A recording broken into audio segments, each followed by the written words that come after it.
हैं कि अभी तेरे जीवित वचनों से हमने सुना है। हाँ पिता, तू तो हमें अपने वचन से तृप्त करना चाहता है। पिता, हम प्रार्थना करते हैं कि इस घड़ी तू हमारी अगुवाई कर कि हम तेरे वचन को समझने बुझने पाएँ। और पिता, इस काम में तू हमारी सहायता और अगुवाई करना, हमारे प्रभु यीशु मसीह के द्वारा आमीन। उसके पास जब मैं रहा तभी मुक्ति पाई, वहाँ किरण सूर्य की मेरे दिल में आई।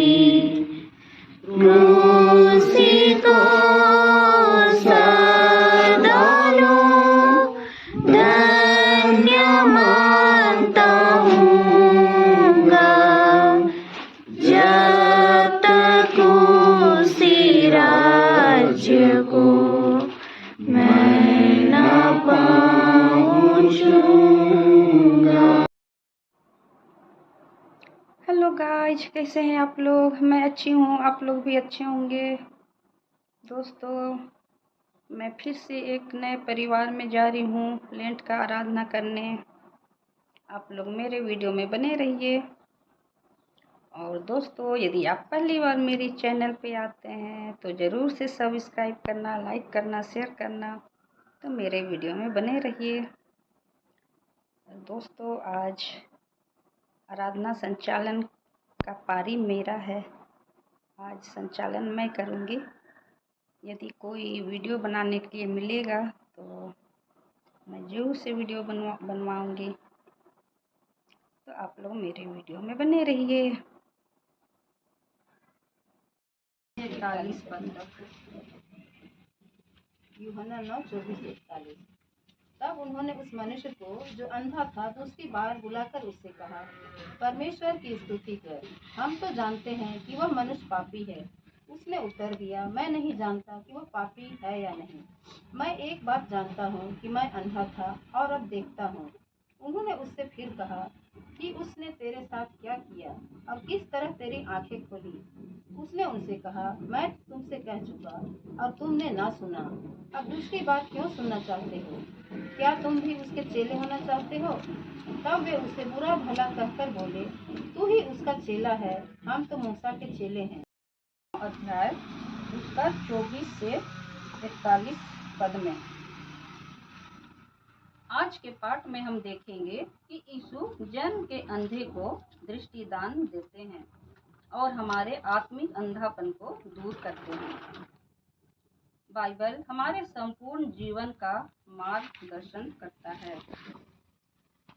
हम इस पाठ में एक जन्म के अंधे व्यक्ति के जीवन से सीख लेने वाले हैं। हम अंधे नहीं हैं, किंतु हम आत्मिक रूप से संपूर्ण रूप से देख भी नहीं सकते हैं। आत्मिक दृष्टि हम परमेश्वर के वचन से पा सकते हैं, जो कि बाइबल है। परमेश्वर अंधे व्यक्ति को चंगाई प्रदान करते हैं ताकि जगत इस बात को जान पाए कि परमेश्वर यीशु में होकर मनुष्य के रूप में अवतरित हुआ और सभी अविश्वसनीय कामों को किया जो मनुष्य नहीं कर सकता है। हम देखते हैं कि अंधे व्यक्ति की आंखें खुल गई और उसने यीशु पर विश्वास किया। धर्म के अगुवे लोग परमेश्वर की स्तुति तो करते थे, परमेश्वर पर विश्वास भी करते थे, किंतु वे यीशु की बड़ाई करना नहीं चाहते थे। इसीलिए यूहन्ना 9:24 में लिखा है, तब उन्होंने उस मनुष्य को जो अंधा था दूसरी बार बुलाकर उससे कहा, परमेश्वर की स्तुति कर, हम तो जानते हैं कि मनुष्य पापी है। वे अंधे व्यक्ति को बुलाकर परमेश्वर की स्तुति करने को कहते हैं और यीशु को पापी मनुष्य कहते हैं। 25 पद के अनुसार यीशु, वह अंधा व्यक्ति यीशु की गवाही देता है और कहता है, मैं नहीं जानता कि वह पापी है या नहीं। 25 में लिखा है, यूहन्ना 9:25 में, उसने उत्तर दिया, मैं नहीं जानता कि वह पापी है या नहीं। मैं एक बात जानता हूँ कि मैं अंधा था और अब देखता हूँ। सचमुच वह अंधा व्यक्ति जिसने दृष्टि पाई वह यीशु की गवाही देता है और कहता है, मैं नहीं जानता कि वह मनुष्य पापी है या नहीं। मैं तो सिर्फ यह जानता हूँ कि मैं पहले अंधा था और अब देख पा रहा हूँ। यहाँ पर एक विश्वासी गवाह देता है कि मैं पहले अंधकार में था पर अब मैं ज्योति में हूँ। फरीसी अब भी विश्वास नहीं करना चाहते कि अंधा देख रहा है।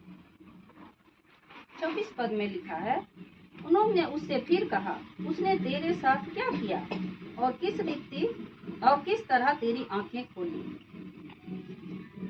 यहाँ वे कुछ गलतियां ढूंढना चाहते हैं ताकि यीशु को नीचा दिखा सके। यूहन्ना 9 का 27 से 28 पद में लिखा है, उसने उनसे कहा, मैं तो तुमसे कह चुका और तुमने नहीं सुना। अब दूसरी बार क्यों सुनना चाहते हो? क्या तुम भी उसके चेले होना चाहते हो? तब वे उसे बुरा भला कह कर बोले, तू ही उसका चेला है, हम तो मूसा के चेले हैं। यहाँ हम देखते हैं कि फरीसी उस अंधे व्यक्ति पर नाराज होते हैं और कहते हैं, तू ही उसका चेला है और हम सभी तो मूसा के चेले हैं। अंधा व्यक्ति कहता है, क्या तुम उस पर विश्वास करना चाहते हो और तुम भी उसके चेले होना चाहते हो? इस पर वे नाराज हो जाते हैं और कहते हैं, ये तू ही उसका चेला है, हम सभी मूसा के चेले हैं। यहाँ फरीसी उस अंधे व्यक्ति की गवाही पर विश्वास करना ही नहीं चाहते थे। यूहन्ना 9 का 29 से 34 पद में लिखा है, हम जानते हैं कि परमेश्वर ने मूसा से बातें की, परंतु इस मनुष्य को नहीं जानते कि कहाँ का है। उसने उनको उत्तर दिया, यह तो आश्चर्य की बात है कि तुम नहीं जानते कि वह कहाँ का है, तो भी उसने मेरी आंखें खोल दी। हम जानते हैं कि परमेश्वर पापियों की नहीं सुनता, परंतु यदि कोई परमेश्वर का भक्त हो और उसकी इच्छा पर चलता है तो वह उसकी सुनता है। जगत के आरंभ से यह कभी सुनने में नहीं आया कि किसी ने जन्म के अंधे की आंखें खोली हों। यदि वह व्यक्ति परमेश्वर की ओर से ना होता तो कुछ भी नहीं कर सकता। उन्होंने उसको उत्तर दिया, तू तो बिल्कुल पापों में जन्मा है, तू हमें क्या सिखाता है? और उन्होंने उसे बाहर निकाल दिया। यहाँ हम देखते हैं कि वे उस अंधे व्यक्ति के तर्क के आगे झुकना नहीं चाहते। वे उसकी गवाही पर विश्वास करना ही नहीं चाहते थे। आज के युग में भी ऐसा होता है।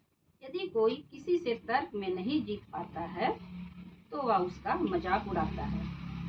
इसी प्रकार फरीसी भी जब अंधे व्यक्ति के गवाही को स्वीकार नहीं कर पाते हैं तो उसका उपहास उड़ाते हैं और कहते हैं, आज तक ऐसा कभी हुआ है कि कोई किसी जन के अंधे की आंखें खोली हैं, उसे दृष्टि दे पाया है, उसकी आंखों की रोशनी कोई लौटा पाया है?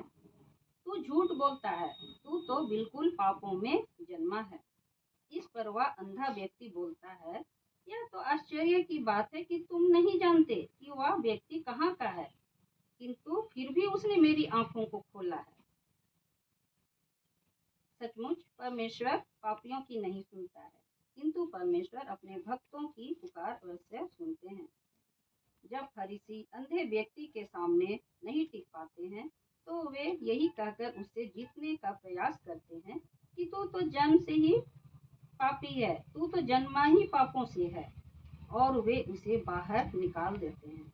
यहाँ वह अंधा व्यक्ति जन्म से अंधा था, उसने यीशु तो क्या, उसने कभी किसी को नहीं देखा था, इसलिए वह नहीं जान पाया कि उसकी आंखों को किसने खोला, उसके आंखों में दृष्टि किसने दिया, उसे ज्योति किसने दिया।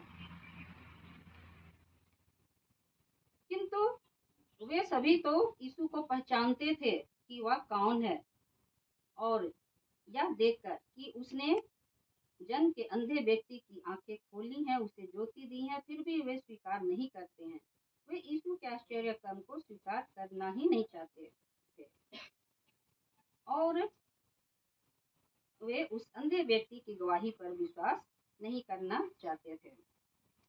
यूहन्ना 9:35 से 38 पद में 41 पद तक हम फिर पढ़ेंगे। यीशु ने सुना कि उन्होंने उसे बाहर निकाल दिया और जब उससे भेंट हुई तो कहा, क्या तू परमेश्वर के पुत्र पर विश्वास करता है? उसने उत्तर दिया, हे प्रभु, वह कौन है कि मैं उस पर विश्वास करूं? यीशु ने उससे कहा, तूने उसे देखा भी है और जो तेरे साथ बातें कर रहा है वह वही है। उसने कहा, हे प्रभु, मैं विश्वास करता हूँ, और उसे दंडवत किया। तब यीशु ने कहा, मैं इस जगत में न्याय के लिए आया हूँ, ताकि जो नहीं देखते वे देखें और जो देखते हैं वे अंधे हो जाएं। जो फरीसी उसके साथ थे उन्होंने ये बातें सुनकर उससे कहा, क्या हम भी अंधे हैं? यीशु ने उनसे कहा, यदि तुम अंधे होते तो पापी ना ठहरते, परंतु अब कहते हो कि हम देखते हैं, इसलिए तुम्हारा पाप बना रहता है।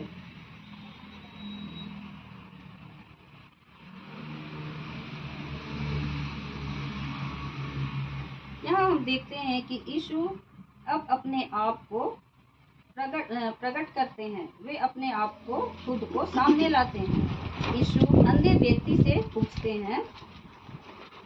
जब उसे पता चलता है कि फरीसी उसे बाहर निकाल दिए हैं, तब वह उस अंधे व्यक्ति से पूछते हैं, क्या तू परमेश्वर के पुत्र पर विश्वास करता है?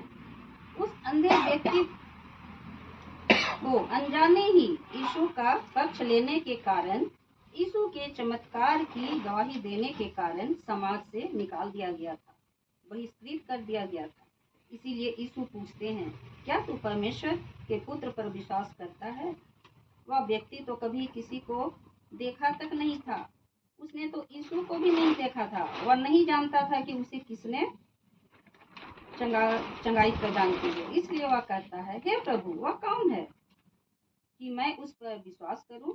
यीशु कहते हैं, तुमने उसे देखा है और जो तुमसे बातें कर रहा है वह वही है। वह अंधा व्यक्ति सचमुच उस वक्त हैरान हो गया होगा, अचंभित हो गया होगा। वह अंधा व्यक्ति पूरे विश्वास के साथ कहता है, हे प्रभु, मैं विश्वास करता हूँ, और यीशु को दंडवत किया। यह घटना विश्वास का कितना सुंदर उदाहरण है। हर पापी के साथ ऐसा ही होगा। जब हम पापों से फिरेंगे तो हमारा उद्धार निश्चय होगा। जब यीशु हमसे पूछेंगे, क्या तू विश्वास करता है? तब क्या हम यह कह पाएंगे, हाँ प्रभु, मैं विश्वास करता हूँ?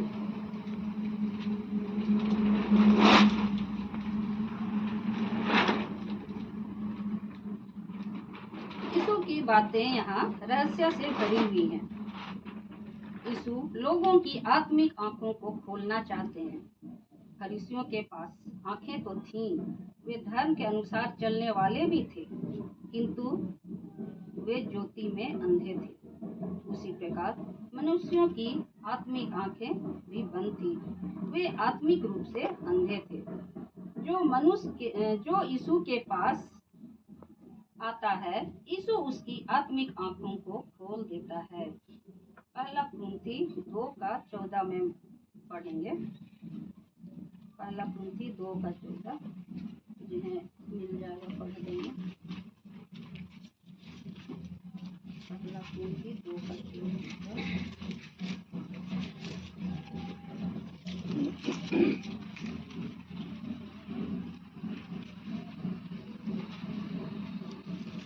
मैं परमेश्वर का धन्यवाद करता हूँ कि क्रिस्पुस और गयुस को छोड़ मैंने तुम में से किसी को भी पहला कुरिन्थी 2:14 पद। पहला कुरिन्थी 2 अध्याय का 14 पद। 26-14। शारीरिक मनुष्य परमेश्वर के परंतु शारीरिक मनुष्य परमेश्वर के आत्मा की बातें ग्रहण नहीं करता, क्योंकि वे उसकी दृष्टि में मूर्खता की बातें हैं, और न वह उन्हें जान सकता है, क्योंकि उनकी जांच आत्मिक रीति से होती है। धन्यवाद। सचमुच यदि हम यीशु के पास आकर भी हम सभी सचमुच शारीरिक आंखों से देखते भर हैं, लेकिन हम अपनी आत्मिक आंखों को खोलना नहीं चाहते हैं। यहाँ स्पष्ट लिखा हुआ है, परंतु शारीरिक मनुष्य परमेश्वर के आत्मा की बातें ग्रहण नहीं करता, क्योंकि वे उसकी दृष्टि में मूर्खता की बातें हैं और ना वह उन्हें जान सकता है, क्योंकि उनकी जांच आत्मिक रीति से होती है। यदि हम यीशु के पास आकर पूछें कि सत्य क्या है, या यीशु हमारा उद्धारकर्ता कैसे है, या हमारा उद्धारकर्ता किस प्रकार से है, तो हम सचमुच आत्मिक रूप से अंधे हैं। कोई साधारण मनुष्य जन्म के अंधे व्यक्ति की आंखें नहीं खोल सकता था, किंतु यीशु ने जन्म के अंधे व्यक्ति की आंखें खोली, क्योंकि वह स्वयं परमेश्वर का पुत्र था। यदि वह परमेश्वर की ओर से ना होता तो कुछ भी नहीं कर सकता था। 33 पद में स्पष्ट लिखा हुआ है, यूहन्ना 9 का 33 पद में,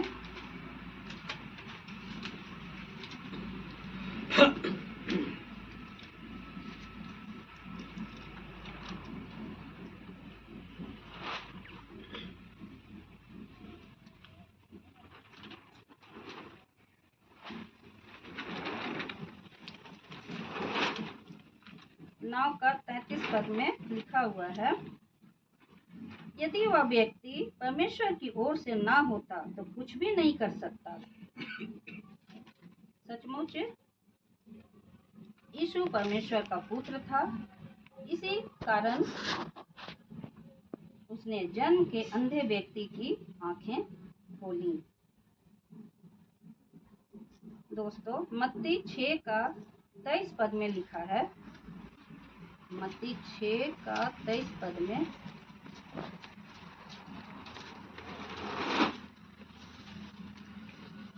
कोई पढ़ना चाहे तो पढ़ सकते हैं। मत्ती 6 का 23 पद, परंतु यदि तेरी आंख बुरी हो तो तेरा सारा शरीर भी अंधियारा होगा। इस कारण वह उजियाला जो तुझमें है, यदि अंधकार हो तो वह अंधकार कैसा बड़ा होगा।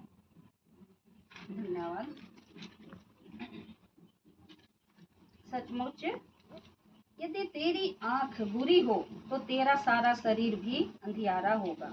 इस कारण वह उजियाला जो तुझमें है, यदि अंधकार हो तो वह अंधकार कैसा बड़ा होगा। दोस्तों, यदि हम अपनी बुरी आंखों से दूसरों को देखेंगे तो हमें सिर्फ उसकी बुराई ही दिखेगी, और यदि हम अपनी अच्छी और उजली आंखों से दूसरों को देखेंगे तो सभी की अच्छाई ही हमें दिखेगी। अब जबकि हम महा उपवास काल की समाप्ति की ओर हैं, हम अपनी आत्मिक आंखों को खोलें, क्योंकि 9 का 41 पद में स्पष्ट लिखा है,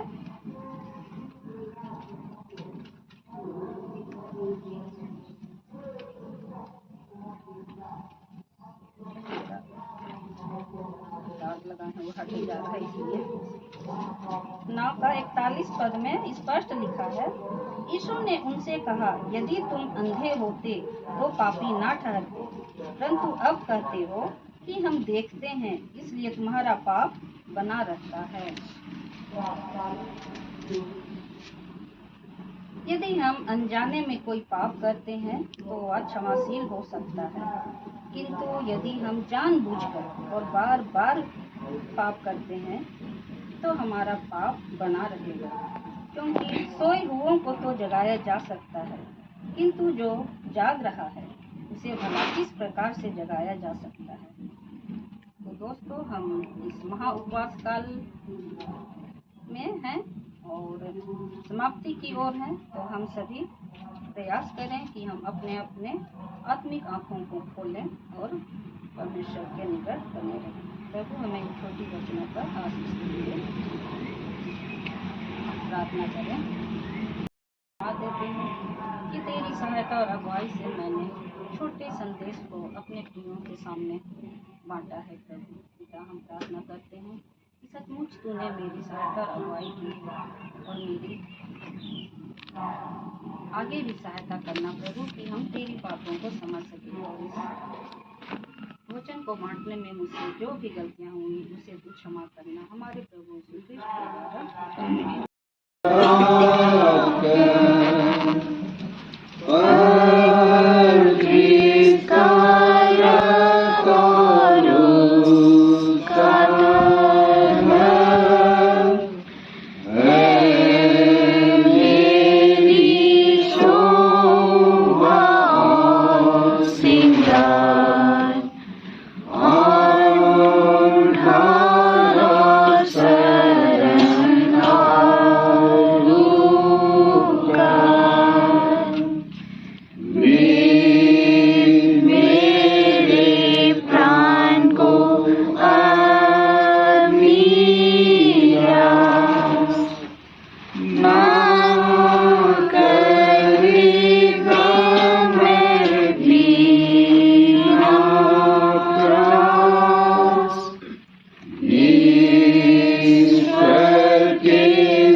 आइए हम लोग इस दान के लिए परमेश्वर पिता से आशीष मांगे। ये सब शक्तिमान जीवित और प्रेम पिता परमेश्वर, हम आपको चलो चलाते हैं और आपकी दी हुई तमाम आशीषों के लिए हम आपका हृदय से धन्यवाद करते हैं। आपने हमें ये सुंदर संगति प्रदान की और आपकी बड़ी दया से हम इस समय डॉक्टर सुफल नाग के परिवार के साथ में हम आपकी स्तुति, महिमा और धन्यवाद करने पाते हैं। पिता परमेश्वर, हम आपका धन्यवाद करते हैं कि आपने अपने जीवित वचनों से हम सबों को जीवित किया है और मैं आत्मिक रूप में बलवंत होने के लिए एक अच्छा जीवन उदाहरण हमें प्रदान किया है। होने दीजिए पिता परमेश्वर, हम इन वचनों के द्वारा दिन प्रतिदिन आत्मिक जीवन में बलवंत होते हैं। पिता परमेश्वर, आप महान हैं, सब शक्तिमान हैं और आपकी दया और आशीष हमारे जीवन पर सदैव बनी रहती है। आप ही हमारे पालन करता है, आप ही हमारी सारी आवश्यकताओं को जानते हैं और उससे पूरा भी करते हैं। पिता परमेश्वर, हम आपसे पाए हुए आशीषों के में से एक छोटा भाग हम आपके सामने अर्पण करते हैं। प्रार्थना करते हैं पिता परमेश्वर, दया करके इस दान में अपनी आशीष और कायसों के लिए इसे शुद्ध और पवित्र कीजिए। इसके द्वारा से आपके कलीसिया के बड़े बड़े काम होने पाए और जिन हाथों ने अपनी मुट्ठियों को खोला है उन हाथों को भी आप सदैव अपनी आशीषों से भरा पूरा रखिए। यीशु ख्रीस्त के नाम में आमीन। गाँव के लिए, हमारे टोले में जितने छोटे बच्चे हैं उनकी पढ़ाई लिखाई के सुंदर हेल्थ के लिए और हमारे जितने जवान बच्चे हैं उनकी जो भी योजनाएं हैं उनकी सफलता के लिए और जितने बीमार दुखित जन हैं सबों के लिए हम प्रार्थना करेंगे। और जितने जहाँ कहीं भी हमारे पेरिस में लेंटकालीन आराधना चलाई जा रही उन सबों के लिए प्रार्थना करेंगे और इस परिवार के लिए प्रार्थना करेंगे और इसकी अगुवाई विशेष भैया करेंगे।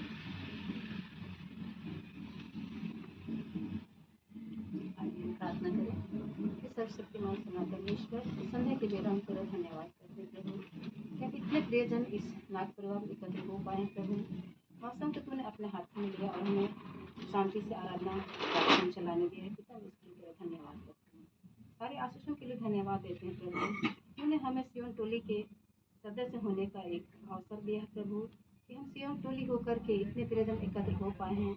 लेनकालीन आराधना को जबकि तेरा पवित्र उपवास काल का दिन है प्रभु, हम सभी मिलकर एक दूसरे के यहाँ जाते हैं और प्रतिदिन हम तेरी सेवा स्तुति और आराधना करते हैं प्रभु। भिन्न भिन्न लोगों के द्वारा से संचालन अगुवाई किए जाते हैं पिता।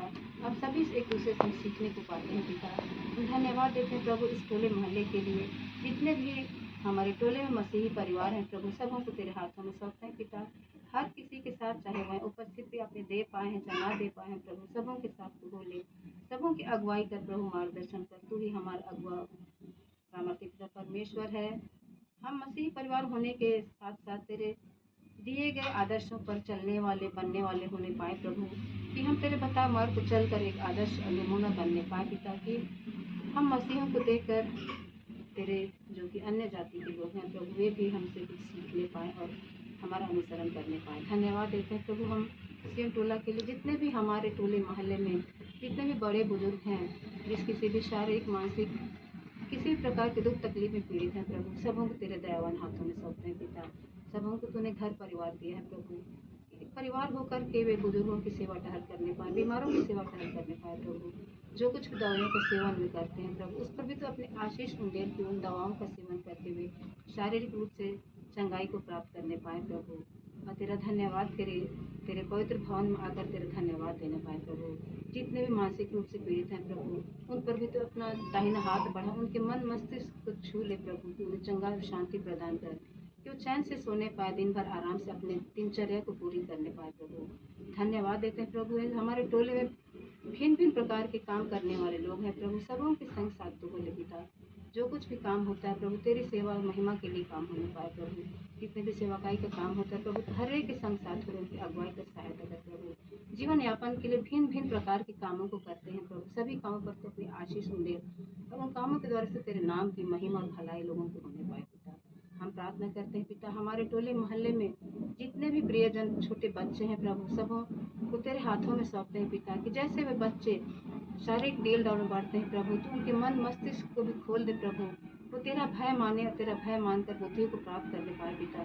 तो अपने परिवार में जब माता पिता अच्छे शिक्षक होते हैं प्रभु, उनको सिखाने पाए प्रभु, और हम जो माता पिता हैं प्रभु, हमें भी तो ऐसे अगुवाई सामर्थ्य प्रदान करके प्रभु, चाहे हमारे बच्चे छोटे हैं बड़े, हम उनकी अगुवाई अच्छी तरह करने पाए, उनका मार्गदर्शन अच्छी तरह करने पाए, कि प्रभु तेरे नाम की महिमा होने पाए। प्रार्थना करते हैं पिता, हमारे छोटे बच्चे बड़े बच्चे या कोई भी बच्चे परीक्षाओं को लिखते हैं प्रभु, तो उन पर अपनी कृपा दृष्टि बना रखे, शारीरिक तन्मयता के साथ अपनी पढ़ाई लिखाई के कामों को अच्छी तरह से पूरी करने पाए और जबकि सफलता को प्राप्त करने पाए प्रभु। जितने भी बच्चे पढ़ाई लिखाई करके अपनी नौकरी की तलाश में है, रोजगार की तलाश में प्रभु, सबों को तेरे हाथों में सौंपते हैं पिता, कि वे उनकी योजना के अनुसार तो उनके लक्ष्य को पूरा करने में तो उनकी अगुवाई कर मदद कर सहायता कर प्रभु। तेरी अगुवाई पाकर वे अपने आप को उस मुकाम तक ले जाने पाए जिसके लिए वो खुद को तैयार करने पाते हैं प्रभु। प्रार्थना करते हैं पिता, तो हर एक बच्चे को तो अपने संरक्षण में ले ले पिता, विशेषकर युवाओं को प्रभु, कि वे गलत संगति में ना पड़ने पाए। शैतान तो हमेशा प्रलोभन देता रहता है प्रभु, परंतु तू ही है वो पिता परमेश्वर और साथी बनकर हर एक जवान बच्चों के संग साथ बोले प्रभु, कि वे अपने चरित्र को ना बिगाड़ने पाए, परंतु तुझ पर विश्वास और भरोसा रखते हुए तेरा सहारा पाकर वे अपने जीवन के लक्ष्य को प्राप्त करने के लिए आगे बढ़ते जाएं पिता। हम प्रार्थना करते हैं प्रभु, हमें से जितने भी लोग जो दुखी हैं प्रभु, सबों के संग साथ बोले। हम प्रार्थना करते हैं पिता, जितने भी हमारे पैरिश के अंतर्गत जितने भी टोले हैं, भिन्न भिन्न टोले भिन्न भिन्न मंडलियां हैं प्रभु, सभी जगह इस उपवास काल के दौरान पारिवारिक प्रार्थना सभाएं चलती है प्रभु, उन सभाओं पर तो अपनी उपस्थिति देगी प्रभु। जितने भी संचालक गण हैं वे अपने लोगों के बीच में अपने उपदेशों को देने पाए, तेरी सेवा स्तुति आराधना करने पाए प्रभु, तेरे नाम की महिमा और भलाई होने पाए पिता। प्रार्थना करते हैं जितने भी हमारे पुरोहित गण है, प्राचक गण है प्रभु, सबों को तेरे हाथों में सौंपते हैं पिता, कि वे अपने भेड़शाला के भेड़ों की अगुवाई अच्छी तरह से करने पाए। जहाँ कहीं भी उनका कार्यक्रम बनता है तो वे अपने सकुशल अपने उन जगहों पर जाने पाए और अपने लोगों के बीच में अपनी उपस्थिति प्रदान कर उनकी सेवाकाई करने पाए पिता। प्रार्थना करते हैं प्रभु, जितने भी हम यहाँ उपस्थित हैं सबों के संग साथ बोले प्रभु, चाहे हम पास हो चाहे दूर हो प्रभु, सबों पर तो अपनी कृपा दृष्टि बनाए रख अगुवाई कर प्रभु। और प्रार्थना करते हैं पिता, जितने भी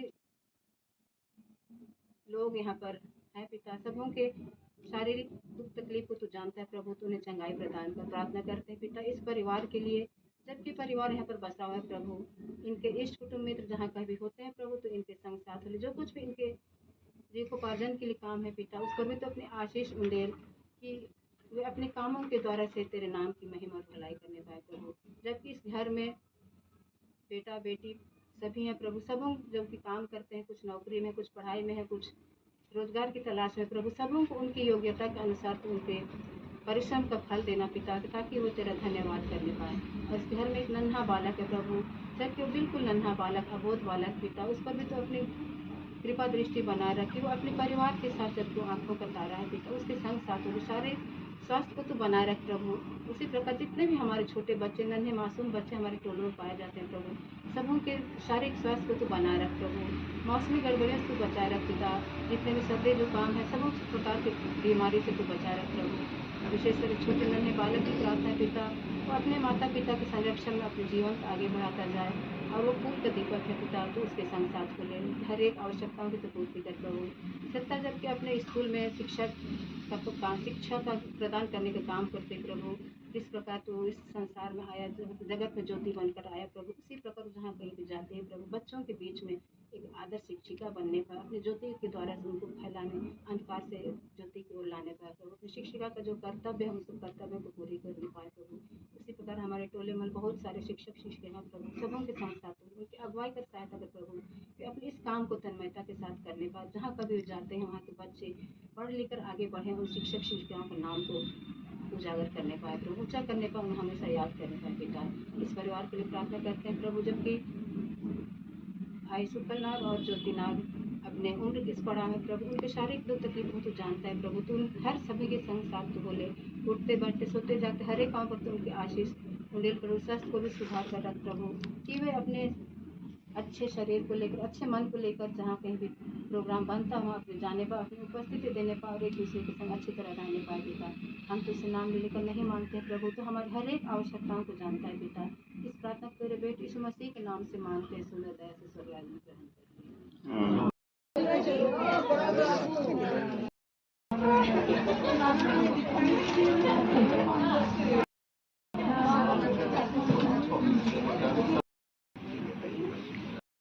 पिता परमेश्वर, हम पुनः आपके पवित्र चरणों तले आते हैं और आपकी दी हुई तमाम आशीषों के लिए हम आपका हृदय से धन्यवाद करते हैं।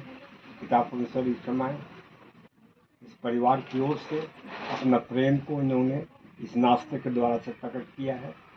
प्रार्थना करते हैं पिता परमेश्वर, अपनी आशीष इस पर उंडेलिए, इसे खाकर हम आपकी सेवा और काम के लिए बल और सामर्थ प्राप्त करें, और जिस भंडार में से इस नाश्ते का प्रबंध हुआ है उस भंडार को सदैव अपने आशीषों से भरा पूरा रखिए, यीशु ख्रीस्त के नाम से आमीन।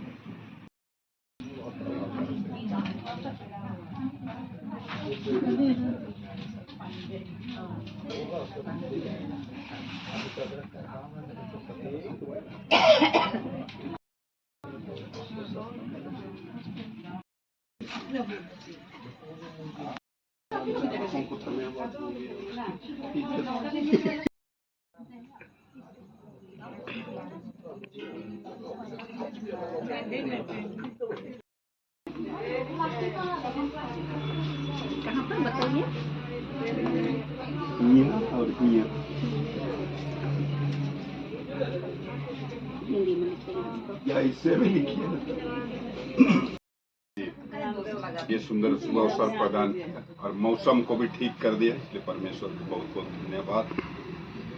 और तीनों संचालकों को बहुत बहुत धन्यवाद, सुंदर संचालन और सुंदर वचनों के लिए, और विशेषकर इस परिवार को, नाग परिवार को सुंदर व्यवस्था के लिए, सुंदर नाश्ता के लिए बहुत बहुत धन्यवाद। ठीक है, विदा होंगे। 1 2 3 यीशु सहाय।